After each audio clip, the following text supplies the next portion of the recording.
Eu posso apostar que se você trabalha no mercado de marketing digital, de lançamento de infoproduto, em algum momento alguém te falou que você precisa contar história para vender. Mas como que você conta essa história? Que história que você conta e que elementos que precisam estar presentes para que as vendas realmente aconteçam? Eu vou te mostrar 6 elementos fundamentais para a construção de um storytelling que, além de engajar as pessoas, vai fazer com que você grude na cabeça delas e crie um relacionamento de longo prazo. Vem comigo. E o primeiro passo para você entender como esses 6 elementos funcionam para construir um bom storytelling é, primeiro, você entender o que é storytelling. De uma forma muito simplificada, na minha visão, storytelling é a forma como você consegue conduzir um assunto de forma que ele se torne uma história envolvente, que as pessoas se identifiquem e sintam algo. E para que você consiga ter esse resultado de identificação e sentimentos, conexões, você precisa desses elementos que eu vou te apresentar agora. O primeiro deles são os personagens. Já parou para pensar que todo o conteúdo que você comenta, que você salva, que você compartilha, ele geralmente parece que é um conteúdo para você? Quando a gente fala de lançamento de conteúdo, normalmente o nosso personagem principal é o nosso cliente e não a gente. Quando a gente está como ponto central, a gente não consegue ter tão forte essa sensação de identificação. E tudo que se desenrola a partir do nosso conteúdo, a partir daquela narrativa que a gente está construindo, precisa ter aquela pessoa, aquela identificação, aquele personagem indo de um ponto A para um ponto B. E quanto melhores construídos são esses personagens, mais identificação eles vão gerar. Enquanto você não tem clareza do público que você quer atrair, ou se você fala com pessoas que são muito diferentes, você tem mais de uma persona, mas elas são totalmente diferentes, quando você tenta falar com todo mundo, você não fica com um personagem central, principal para trabalhar nas suas narrativas. E aí fica confuso. E quando fica confuso, as pessoas não compram, porque elas não veem que aquilo ali é para elas. Caso você tenha dificuldade de escolher esse seu personagem, aqui no canal tem um vídeo que eu mostro exatamente como fazer isso. Eu falo que eu já li mais de 100 livros de marketing e todos eles têm um ponto central, que é a construção da sua persona, da sua audiência, que nesse caso vai ser o seu personagem.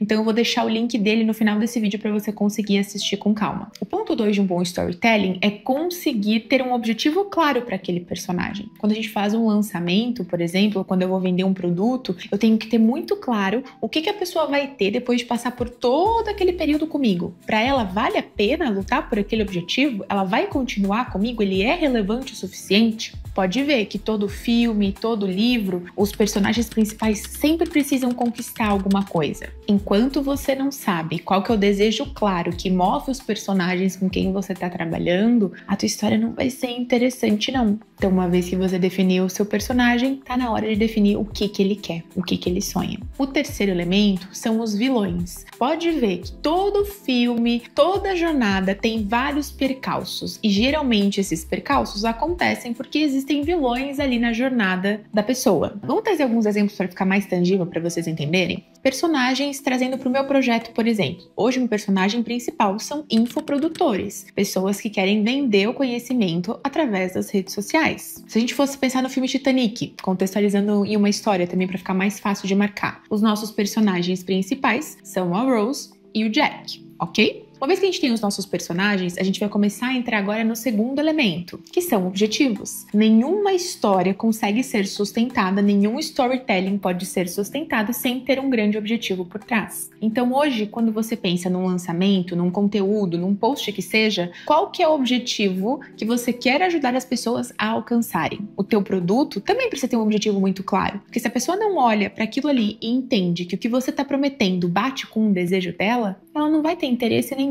O objetivo das pessoas que eu atendo, por exemplo, é parar de vender hora e conseguir escalar o resultado para conseguir ter uma vida mais leve, conseguir ter mais liberdade naquilo que faz, impactar a vida de mais pessoas. Eles querem se tornar referência naquilo que fazem, querem que quando as pessoas falem sobre o assunto deles, eles sejam lembrados e reconhecidos. Quando a gente fala do Titanic, a Rose, ela queria conseguir sair daquelas amarras sociais que ela estava vivendo. O Jack era um artista que também estava buscando viver uma vida um pouco melhor. Ambos queriam uma vida com mais liberdade, com amor, livre das amarras sociais. Uma vez que você define claramente o objetivo do conteúdo que você está construindo, fica mais fácil de você entender se aquela história vai levar as pessoas e guiar aquelas para aquele resultado esperado ou não. Próximo passo que faz parte de toda a história, de toda a narrativa, que faz parte de um bom storytelling, são os vilões. Já pensou se o filme, se o livro desse certo desde o começo? Que história teria para comprar? As pessoas sempre precisam passar por um momento de superação. E esses momentos de tensão, eles geralmente acontecem porque existe um vilão na história. No meu mercado, existem vários vilões que eu posso nomear. Eu posso falar que o aumento do tráfego pago é um vilão. Eu posso falar que aquelas pessoas que queimam o mercado, que vendem produto ruim, que fazem promessas vazias, são vilões porque estão manchando a reputação dos bons. Eu posso falar que o algoritmo é um vilão. Eu tenho que entender de qual ângulo eu quero trabalhar e qual que é o vilão que faz sentido naquele momento que eu estou construindo aquele conteúdo ou aquele lançamento. Quando a gente está pensando em lançamentos, né, específicos, não é bom que a gente tenha muitos. É bom que a gente bata sempre muito bem em um único vilão. Quando a gente pensa no Titanic, quais será que são os vilões que fazem parte daquela história? Qual que é o principal vilão? É a pressão social, o julgamento, o iceberg? Quarto ponto que está sempre presente em um bom storytelling são os conflitos. Quais são os conflitos que acontecem, que esses vilões causam? Quais são os problemas, né, que precisam ser resolvidos na tua comunicação e na tua narrativa? Porque no final das contas, você vai ser a pessoa que vai ajudar os outros a superarem esses conflitos. Você vai ser o guia que vai estar ali do outro lado, ajudando eles com as etapas necessárias para eles superarem esses problemas e chegarem nos objetivos que eles gostariam. No meu caso, um conflito grande pode ser aquele momento em que o especialista investiu em mentoria, investiu em curso, construiu o produto, resolveu fazer o lançamento e quando ele abre o carrinho, não vende. Aquele é um momento que ele para e pensa, eu não sei se isso aqui é para mim. Então, um momento grande de conflito no meu mercado é esse. Vamos pensar no momento do Titanic? O momento de conflito é quando o navio bate no iceberg e tudo começa a desmoronar. Ali parece que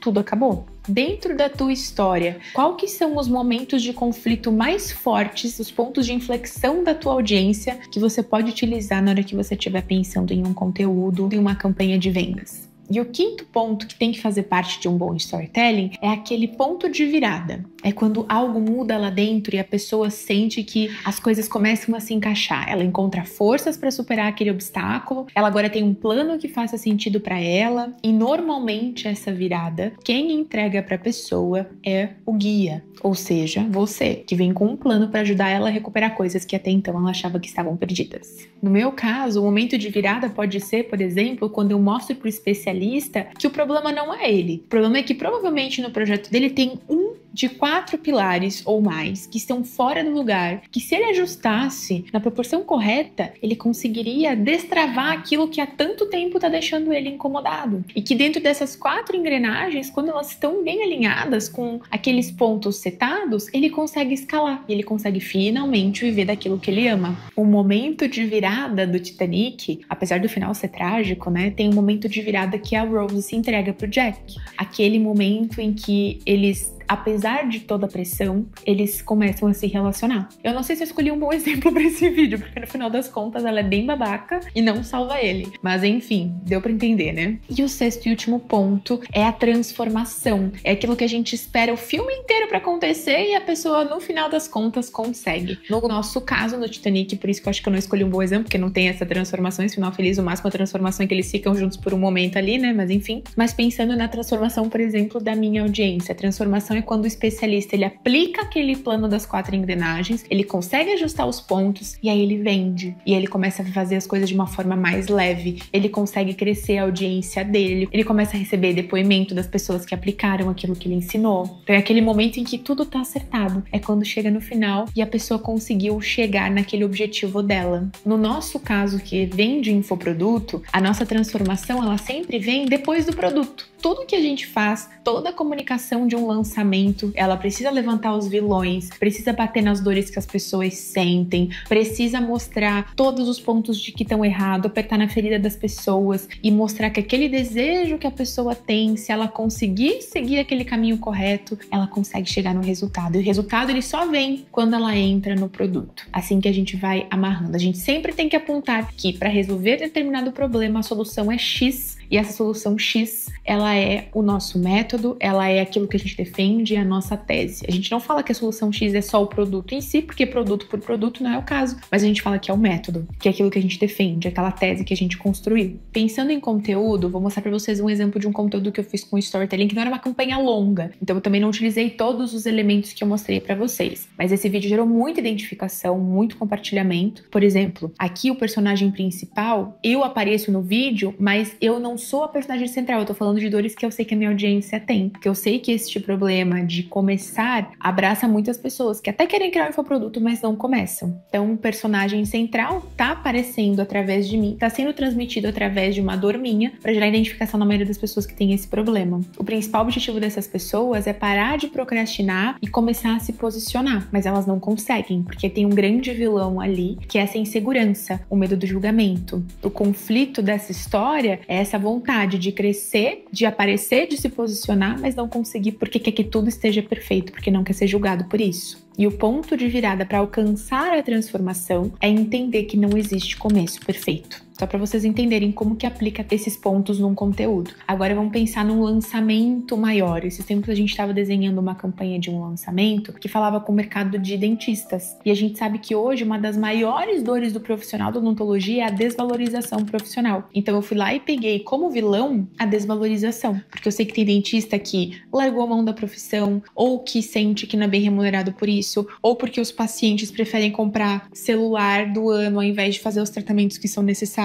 que tem profissionais que estão virando Uber ao invés de conseguir ganhar dinheiro com aquilo que eles realmente amam na odonto. O meu personagem principal, obviamente, é esse dentista frustrado. O objetivo desse profissional é poder resgatar aquele amor que ele sentia pela profissão quando ele entrou na faculdade, para sentir que ele tá fazendo a diferença, sendo bem remunerado por isso, sendo valorizado por isso, com os pacientes pagando aquilo que ele vale. E o conflito interno dele é isso: eu amo o que eu faço, eu quero continuar trazendo saúde para as pessoas, mas eu não consigo mais dessa forma. Para mim, assim, não tá dando, a conta não fecha. O momento dele de virada é quando ele percebe que existe um outro caminho, quando ele vê na minha cliente, no caso, como que é a rotina dela, como que são os casos que ela atende, quanto que ela consegue cobrar por aqueles atendimentos, como que ela é valorizada dentro do mercado por atender dessa forma, quando ela entende como que ela pode se divulgar melhor e cobrar melhor por aquilo que ela faz, para não ter aquela coisa de entrei para isso para promover saúde, mas não quero ganhar dinheiro com isso, explorando pacientes, sabe? E aí o plano para ele fazer essa transição e conseguir, a gente aponta para os tratamentos que ela faz pelo método de trabalho dela. Quando ela conseguiu melhorar a parte técnica, que ela sempre foi muito boa tecnicamente, mas quando ela amarrou essa técnica de uma forma que ela valoriza o atendimento para o paciente, desde o primeiro contato com ele, fica muito mais fácil de vender. A gente vai apontando todo o caminho ao longo de cada anúncio, de cada post, de cada parte do evento gratuito, a gente vai reforçando os pontos. Não vem tudo de uma vez só, a gente vai soltando aos pouquinhos em cada fase do lançamento. E aí no final, eles entendem que para eles conseguirem melhorar os ganhos deles, eles precisam melhorar a parte técnica, precisam melhorar a parte deles também de divulgação e justificativa de preço, mostrando para os pacientes o quão embasados teoricamente eles são para conseguir resolver aquele problema que o paciente tem. Aqui eu não pude entrar em muitos detalhes da comunicação, trazer os pontos, né, por questões que a gente não pode abrir tanto assim, mas de forma macro, a estrutura, vocês entenderam como é que funciona. E agora que você aprendeu a construir essa narrativa, você vai conseguir gerar mais atenção e mais desejo pelo seu produto, você tem que garantir que você tem um produto que está no páreo para toda essa transformação que você prometeu. Então aqui na descrição do vídeo, caso você ainda não tenha o seu infoproduto muito bem amarrado, com um método claro, com ferramentas, com uma boa ancoragem, com o preço correto, eu vou deixar o link do Engenharia dos Infoprodutos, que é o meu método de construção de produtos. Passa por 4 etapas. Eu vou te entregar 2 ferramentas de inteligência artificial, inclusive. Uma para você conhecer muito bem a sua audiência e outra para você construir o seu método e se diferenciar no mercado. O link vai estar aqui na descrição desse vídeo. Espero que vocês tenham gostado desse conteúdo, que ele seja extremamente aplicável para vocês aí na prática. O livro que está baseado nesses 6 pontos que eu trouxe para vocês é o Story Brand, do Donald Miller. Eu vou também deixar um link para vocês na descrição desse vídeo direto para a Amazon para vocês darem uma olhada. Sugiro muito que vocês façam a leitura e a gente se vê no nosso próximo vídeo. Não esquece de se inscrever aqui no canal e até mais.